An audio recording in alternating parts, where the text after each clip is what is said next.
Pacers, Pacers sayang banget gagal mencuri satu kemenangan di TD Garden di game pertama kemarin karena kesalahan mereka sendiri.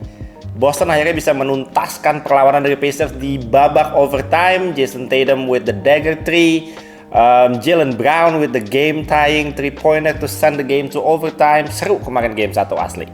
Dallas keren banget. Tapi di playoff ini, game pertama mereka lawan Clippers kalah. Game pertama lawan OKC kalah. Game tadi lawan Minnesota Timberwolves menang justru. Asli, gokil, kaget pemain-pemain Minnesota semua ngelihat pemain Dallas yang di dalamnya gede-gede. Perimeternya bagus semua. Kyrie Irving, Luka Doncic berdua tuh nyetak 63 points. Oh my god. Emang enak kena PJ Washington, lo rasain tuh. Gue sih udah ampun. Tapi satu hal yang membuat mata gue tadi berbinar-binar di game antara Mavs dan T-Wolves adalah sepatunya Kyrie Irving, Anta Kai One. Itu keren banget, sumpah gokil. Kita juga akan bahas dan prediksi game kedua antara Celtics dan Pacers yang akan dimainkan besok hari Jumat di episode kali ini. Let's go!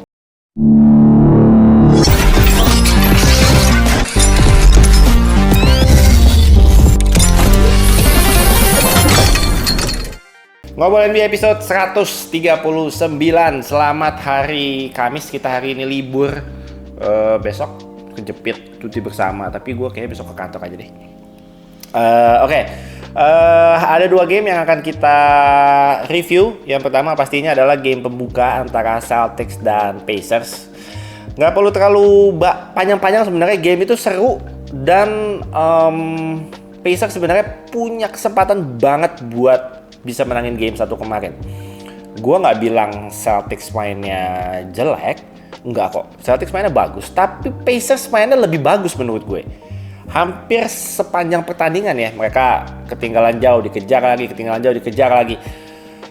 Gue melihat seperti yang gue bahas ketika mempreview series ini, gue bilang bahwa pemain-pemain Pacers ini menurut gue point distributionnya tuh balance sekali di setiap series ya. Kemarin starting five mereka semua double digit, bench mereka double digit semua, TJ McConnell, Obi Toppin. Jadi benar-benar nggak bisa ketebak sebenarnya siapa yang bakal paling hot di game itu untuk Pacers ya. Miles Turner bagus kemarin, Siakam. Ya gue sih sangat menyayangkan ya.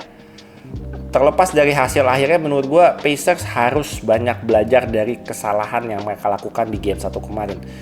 Karena menurut gue mereka memberikan tim sekelas Boston Celtics kesempatan di menit-menit terakhir. Lu kalau ngasih tim kayak Celtics kesempatan, itu bakal berbalik ke lu menjadi bumerang sebenarnya. Jadi turnovers yang dilakukan sama Nembhard inbound ke Siakam out of bounds, Hali dipepet sama Jrue Holiday out of bounds. Hal-hal turnovers yang nggak seharusnya terjadi tapi terjadi dan akhirnya membawa game itu ke overtime. Jaylen Brown skornya 117-114 dan akhirnya Jaylen Brown 3 point dari corner setelah Pascal Siakam ragu-ragu untuk ngefoul dia atau enggak. Karena menurut gue Pascal Siakam kalau mau ngefoul pun posisinya udah nggak enak karena kalau dia foul menurut gue JJB-nya udah keburu mau nembak. Jadi mungkin bisa jadi 4-point play malah ditakutkannya. Ya sebenarnya di situasi seperti itu ya mau nggak mau lo harus foul sih. Lo lebih baik kasih Boston Celtics 2 kali free throw karena juga detiknya tinggal sisa 8 detikan ya. Kasih free throw and then you will get another free throw juga buat Indiana Pacers. Ya mungkin skenario-nya akan berbeda tapi it is what it is. Apapun keputusan yang diambil sama Siakam, dia nggak ngefoul, dia berusaha untuk menghindar dan tembakan JB masuk. Ya isi konten di game memang mempertanyakan play itu. Kenapa Indiana Pacers nggak ngefoul? I don't know. Rick Carlisle sih pelatihnya Pacers sih bilang di press conference ya, dia bilang kekalahan itu adalah salahnya dia. Ya mungkin hal-hal yang dia blunder ya, walaupun pemainnya yang blunder tapi mungkin strategi how they close the game mungkin kurang mateng dan akhirnya mereka kalah. Sayang banget sih gue. di grup WA tuh udah rame sebenarnya pas Pacers sudah unggul dan waktunya tinggal sisa di bawah 1 menit ya. Gue udah pada bilang tuh di grup kan yang wah gila Pacers menang men. Akhirnya overtime. Gila ajaib ya. Well, di overtime menurut gue ketika Aaron Nesmith fall out, menurut gue Jason Tatum harus take over. Ketika Aaron Nesmith fall out dan dia hanya dijaga sama Andrew Nembhard. Tapi apa yang dilakukan Jason Tatum, dia melakukan turnovers sebelum akhirnya dia nyetak poin lewat I think sekali mid range, sekali 3 point kalau nggak salah. Tapi sebelum itu dia melakukan turnovers yang nggak penting gitu. JT, come on man, it's Andrew Nembhard. You have to score on Andrew Nembhard on every possession, bro. It's Andrew Nembhard. Gila. Ya walaupun akhirnya dia masukin 3 point ya. Shout out sih buat pemain-pemain Celtics. I mean Jason Tatum, JB, Derek White, yang pastinya Jrue Holiday kemarin menurut gue sebagai point of attack defender, menurut gue udah melakukan tugasnya yang sangat baik, terutama di menit-menit penting ya, di menit-menit krusial ketika dia membuat Hali melakukan turnovers, melakukan ball pressure ke Hali dan lain-lain. Menurut gue itulah tujuan Celtics mendatangkan Jrue Holiday, adalah untuk di momen-momen seperti itu lo bisa berharap banyak sama Jrue Holiday, dan dia menurut gue he delivered di game 1 kemarin. So kalau gue lihat statistiknya cepet aja, Pacers field goalnya akurasinya jauh lebih bagus, 53,5%. Celtics hanya 47%, terpaut 6%. Akurasi tembakan 3 angkanya Pacers lebih bagus. Free throw-nya Pacers lebih bagus. Assist-nya Pacers lebih bagus. Rebounds-nya Pacers unggul 1. Turnovers-nya yang membuat mereka kalah, bro. Turnoversnya 21, dan turnoversnya itu terjadi di menit-menit penting di akhir pertandingan yang membuat mereka blunder sendiri dan akhirnya memberikan kesempatan buat Celtics untuk bisa mendapatkan momentum dan menyamakan kedudukan, dan itu terjadi. Pacers nggak ada yang pernah meragukan offense-nya Pacers kok. They're one of the best di NBA. Ngomongin soal offense ya, gue rasa defense-nya mereka kemarin juga membaik dan di atas rata-rata banget lah. Kalau di game 1 kemarin menurut gue udah jauh lebih baik defense-nya. Nesmith keren. Kita kalau ngeliat dari bench production, produktivitas dari pemain-pemain bench kedua tim ini cukup jomplang menurut gue. Kalau dari Pacers, 2 pemain TJ McConnell, Obi Toppin berdua cetak 28 points, ditambah Ben Shepherd 2 poin, menjadi total benchnya adalah 30 points. Itu dari benchnya Pacers. Benchnya Celtics hanya Peyton Pritchard 8 poin dan Luke Kornet 5 poin. Jadi di total hanya 13 poin. 13 poin berbanding 30 poin. Benchnya sangat jauh lebih produktif pemain-pemain Pacers. Angka-angka ini semua menunjukkan Pacers harusnya menang, tapi ada angka yang sangat penting, yaitu turnovers.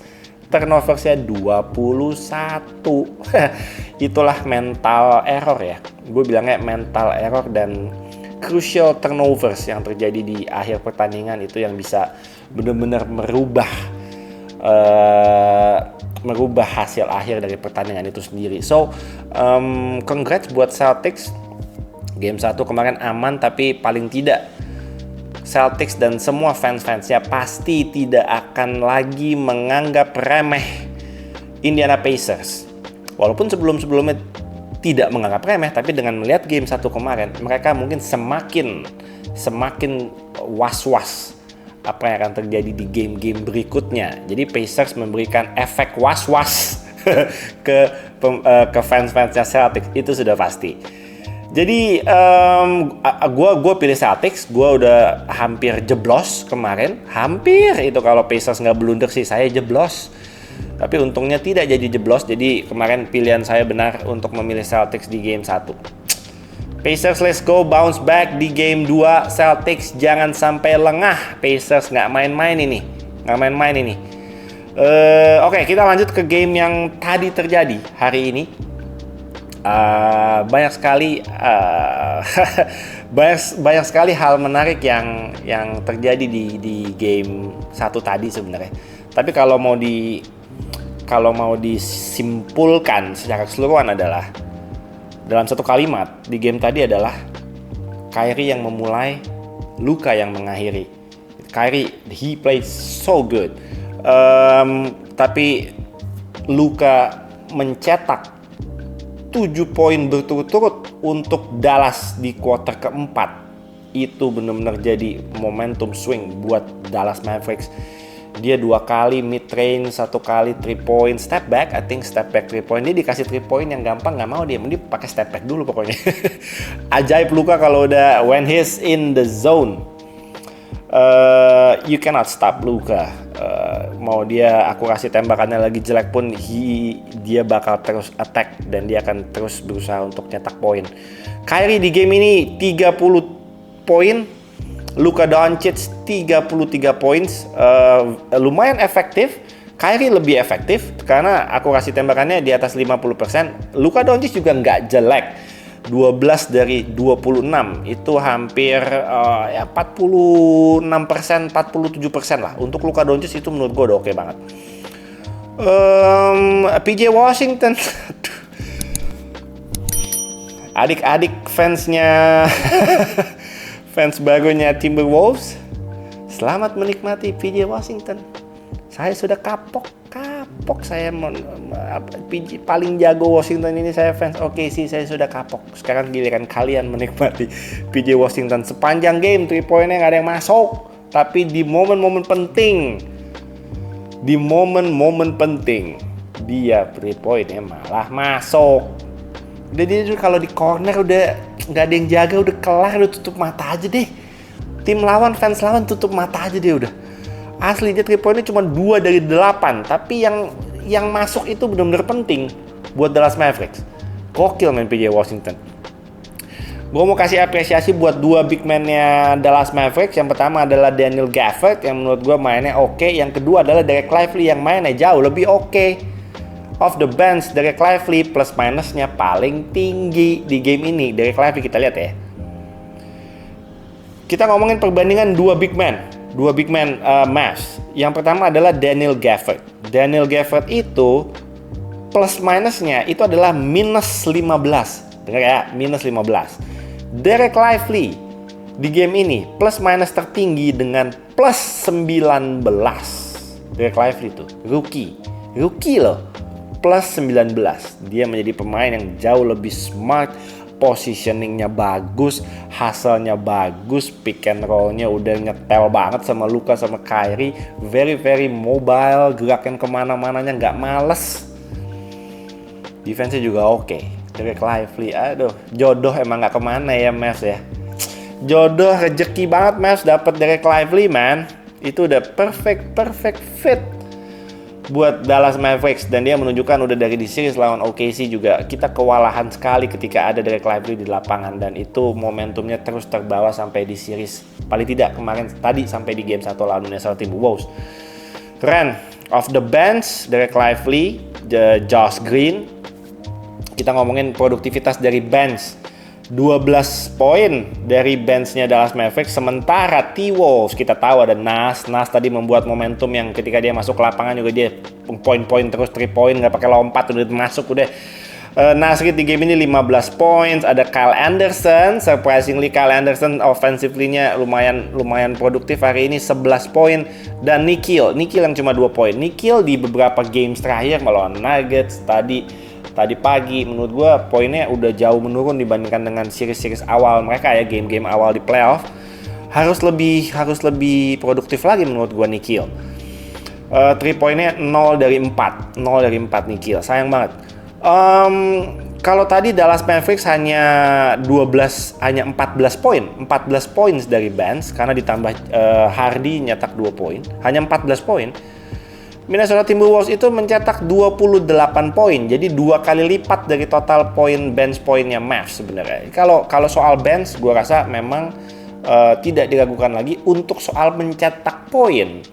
benchnya Minnesota Timberwolves lebih kuat, tapi kita lihat hal-hal lain yang dilakukan sama pemain-pemain benchnya Mavs ya, kayak tadi gue udah sebutin dari Lively plus 19, gila men, keren banget.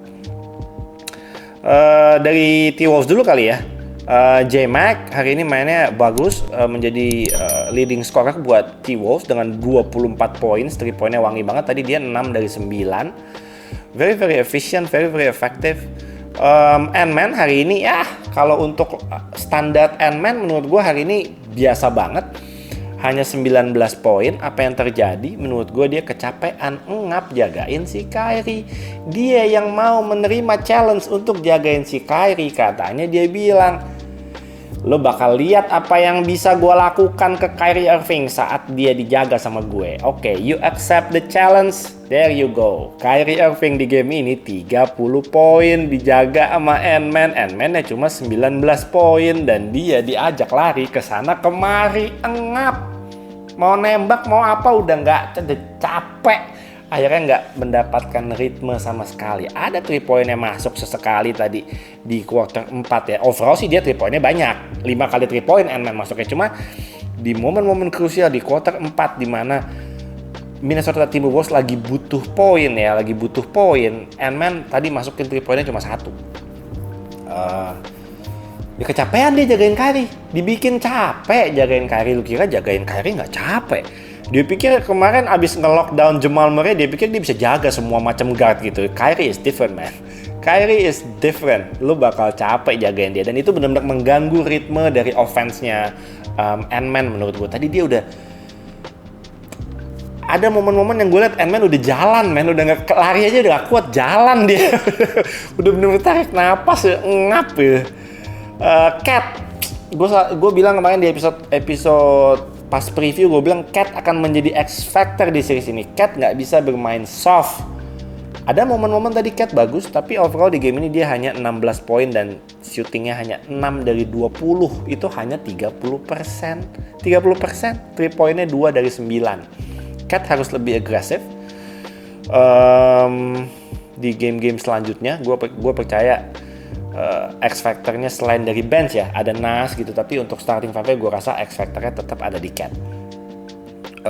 Untuk bisa bermain lebih baik lagi di game berikutnya, karena kalau Cat nggak bisa produktif juga di game-game selanjutnya, menurut gue Mavs is gonna win the series.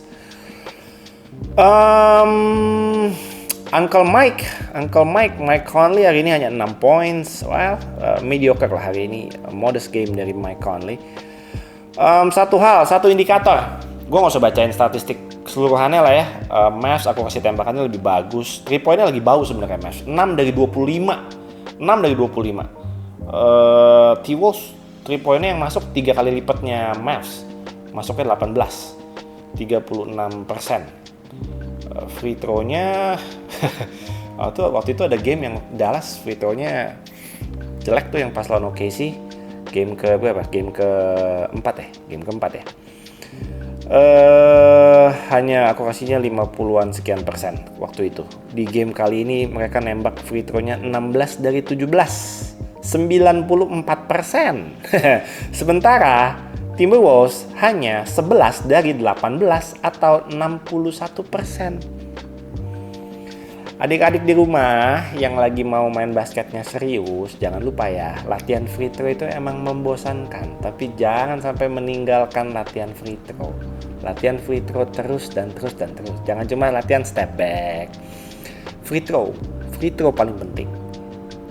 Rebounds-nya surprisingly Minnesota bisa kalah sama Mavs, karena Mavs di game ini 48 rebounds. Minnesota hanya 40 rebounds. Wow, blocks menang Dallas. Damn.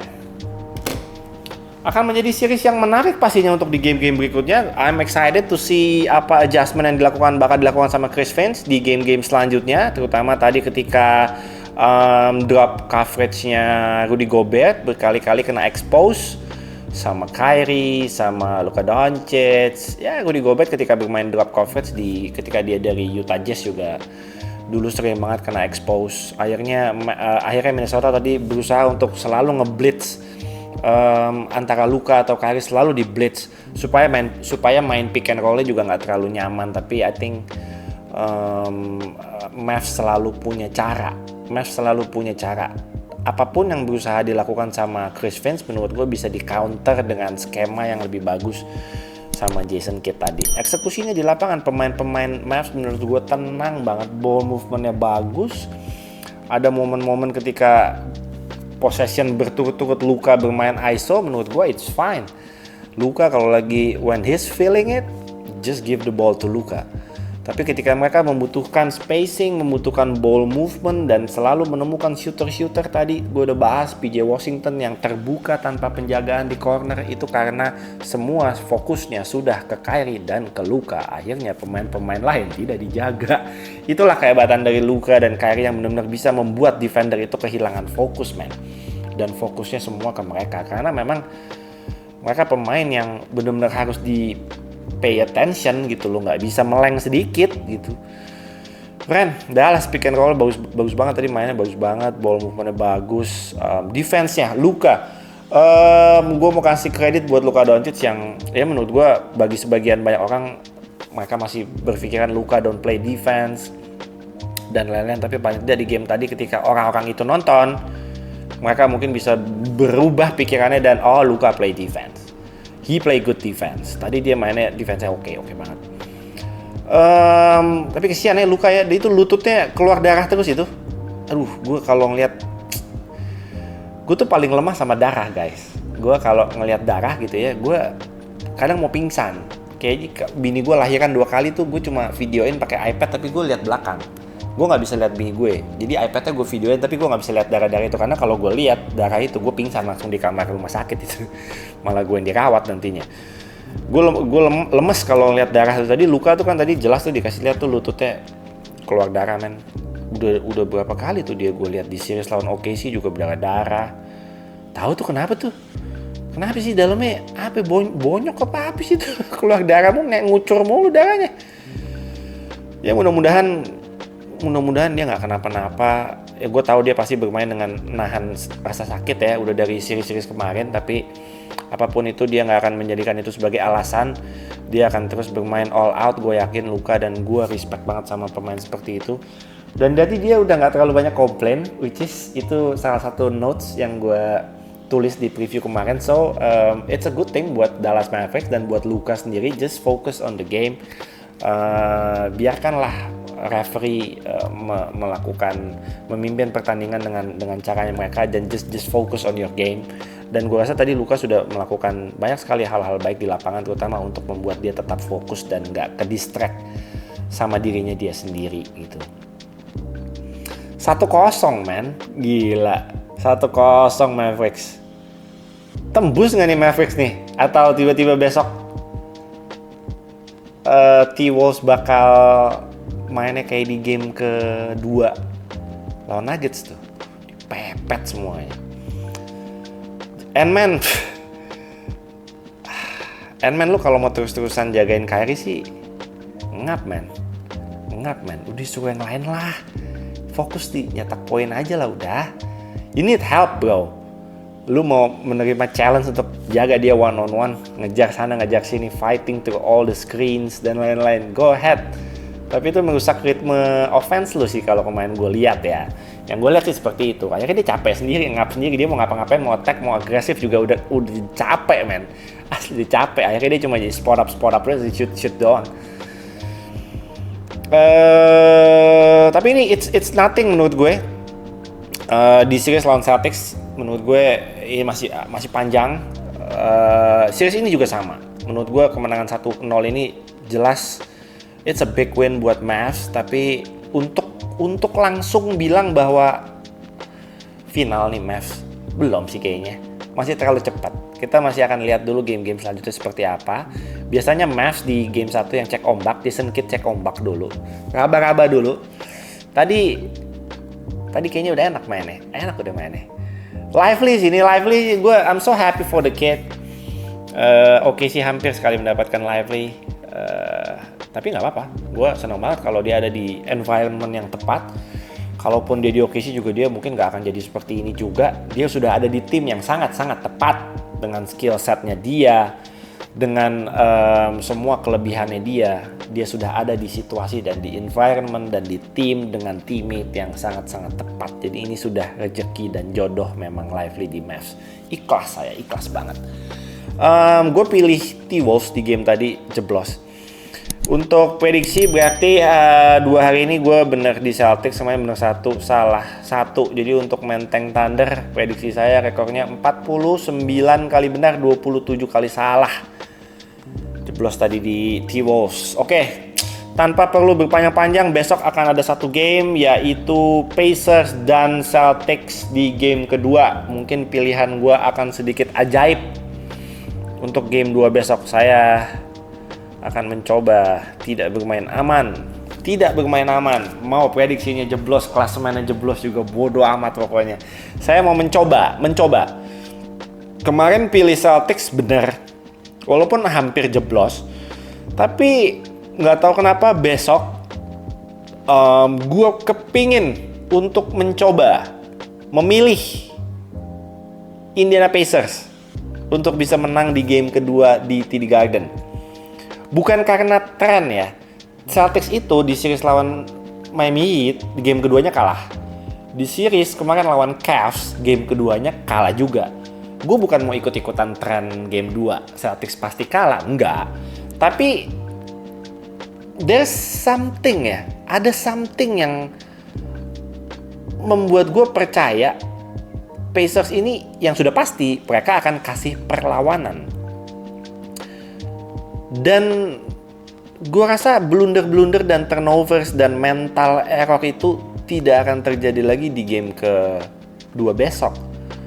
Pilihannya antara Celtics nge-blow out besok dengan menang sangat meyakinkan dengan selisih yang jauh. Itu pilihan pertama menurut gue. Atau yang kedua, Pacers akan terus membuat game kedua besok ketat dan di akhir pertandingan malah Pacers yang bisa menang. Ada 2 skenario seperti itu yang ada di kepala gue sekarang. Celtics blowout atau Pacers akan nempel terus sepanjang pertandingan dan di akhir-akhir mereka ngejar dan mereka bisa menang. Gue akan ambil skenario yang kedua. Ini yang ada di otak gue. Yang terjadi besok ya nggak pasti seperti itu. Ini yang gue lagi bayangkan di kepala gue sekarang. So, gue akan melakukan pilihan yang sangat beresiko. Nah, ini cuma main-main doang. Pilihan yang beresiko, gue akan memilih besok gue akan game kedua antara Celtics dan Pacers. I'm gonna pick Indiana Pacers untuk bisa menang di TD Garden dan menyamakan series ini menjadi 1-1. Gak ada salahnya mencoba. Saya pengen mencoba yang beda besok. Game kedua, Indiana Pacers. Let's go. Jangan lupa teman-teman yang mau ikutan prediksi, langsung saja masukkan prediksi kalian di kolom komentar. Jangan lupa ikutin template seperti yang gue pin di baris pertama. Ikutin komen yang gue pin di kolom komentar. Nanti ada komentar, ada nama timnya, ada klasemennya. Kalau buat yang baru join ya nggak usah pakai klasemen lah, langsung aja nama tim lo siapa, langsung aja prediksi. Kalau yang udah ikutan dari sejak play-in, kita lakukan prediksi seperti biasa. Dikit lagi guys, ini udah mau NBA Finals ini, udah nggak banyak lagi games-games yang bisa kita prediksi. Jadi kita nikmati aja sisa-sisa games yang ada. Mudah-mudahan sih bakal panjang nih. Mudah-mudahan nggak ada yang cepet selesainya. Gue pengen panjang cuy. Ada satu berita yang mungkin teman-teman udah baca juga di IG. Ada 2 pemain NBA yang bakal datang ke Indonesia. Yang pertama adalah Marcus Bolden dari Charlotte Hornets. Yang kedua adalah teammate-nya Marcus Bolden, yaitu Grant the Batman Williams. Grant Williams bakal datang ke Indonesia untuk meramaikan Junior NBA. Nanti gue ada schedule interview Grant Williams dan Bolden itu di tanggal 29 dan tanggal 2 Juni. Itu 2 kali. ketemu sama mereka dan interview dan ngobrol-ngobrol lah basically. Nanti kita lihat seperti apa keseruannya, tapi teman-teman nggak tahu gue terbuka untuk umum atau enggak ya. Nanti ada event junior NBA-nya bisa ditonton dan kalian bisa ngelihat si Grant Williams atau enggak. I don't know, gue belum dapat detailnya, tapi mereka memang datang ke Indonesia besok atau lusa weekend ini kayaknya udah datang. Oke, gitu aja episode 139. Kita akan ketemu lagi di Ngobrolin NBA besok ya. Besok gue bikin episode, tapi karena besok hari Jumat, gue bikin episodenya untuk 2 hari aja. Sabtu gue nggak bikin Ngobrolin NBA, itu banyak kegiatan. Minggu gue nggak bisa juga deh kayaknya. Berarti besok Jumat gue akan bikin Ngobrol NBA untuk prediksi game hari Sabtu, Minggu plus Senin. 3 hari guys. Enggak deh. Minggu gue bikinin episode deh, tapi singkat-singkat aja hari Minggu. Karena kalau prediksi 3 hari agak susah, karena pasti yang prediksi hari Sabtu sama yang Senin gamesnya seriesnya sama gitu. Jadi gue mesti lihat dulu yang di Sabtunya kira-kira mainnya seperti apa, baru gue bisa prediksi yang di hari Senin. Sabtu gue bakal siaran gamesnya T-Wolves lawan Dallas Mavericks game kedua. Game kedua tuh gue siaran hari Sabtu jam 7:30 pagi di Champions TV dan di video.com. Oke. Gitu aja ya episode 139. Kita ketemu lagi di Ngobrolin di episode 140 besok. Thank you guys for watching. I'm out.